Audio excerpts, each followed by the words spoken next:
আসসালামু আলাইকুম দর্শক, আজকের ভিডিওতে সবাইকে ওয়েলকাম জানিয়ে আমার নতুন একটা ভিডিও শুরু করছি।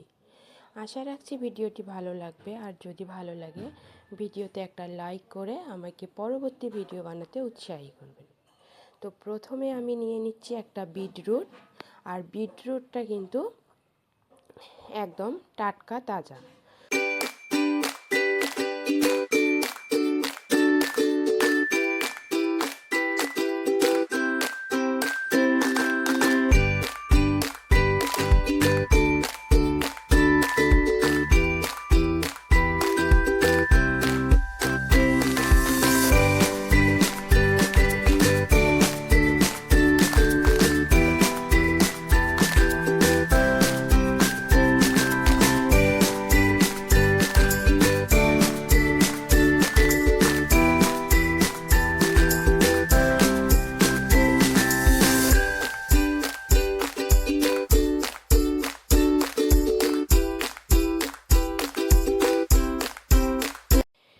এখানে কড়াইতে আমি দিয়ে দিলাম পরিমাণ মতো তেল, এরপরে বিটরুটটা দিয়ে ভেজে নেব। আমি এখানে বিটটা গ্রেট করে নিয়েছি, এখানে তোমরা চাইলে গাজরও দিতে পারো, কিন্তু আমার হাতের কাছে গাজরটা অ্যাভেলেবেল ছিল না, সেই কারণে শুধু বিটরুট দিয়েই খাবারটা বানাচ্ছি। এখানে বিটরুটের সঙ্গে গাজর বিটরুট দুটো দিয়েই কিন্তু এই খাবারটা বানাতে পারো। এরপর দিয়ে দিচ্ছি পরিমাণ মতো ওটস। বাচ্চারা যখন ফাইবারের অভাবে ভুগছে তখন কিন্তু বাচ্চাদের কোষ্ঠকাঠিন্য সমস্যা দেখা দেয়, তাই এই ফাইবারটা কিন্তু ওটসের মধ্যে প্রচুর পরিমাণে রয়েছে। এই কারণে আজকে কোষ্ঠকাঠিন্য দূর করতে এই ফাইবারযুক্ত খাবার ওটস এবং বিটরুট নিয়ে এসেছি।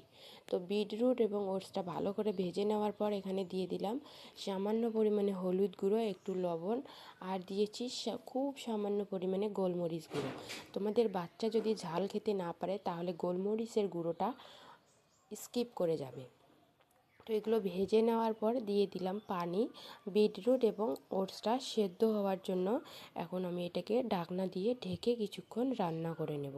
তবে এই খাবারটা কিন্তু রান্না করতে খুব বেশি একটা সময় লাগে না, তবুও তো 1-2 মিনিট ঢাকনা দিয়ে ঢেকে রান্নাটা করতে হবে।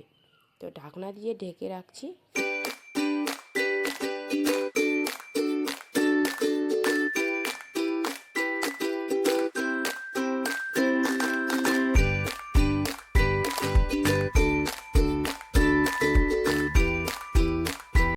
খাবারটা কিন্তু আমার একদম রান্না হয়ে গেছে। যার বাচ্চা যেরকম ঘনত্ব খেতে পছন্দ করে তাদেরকে সেই ঘনত্ব অনুযায়ী নামিয়ে দিবে।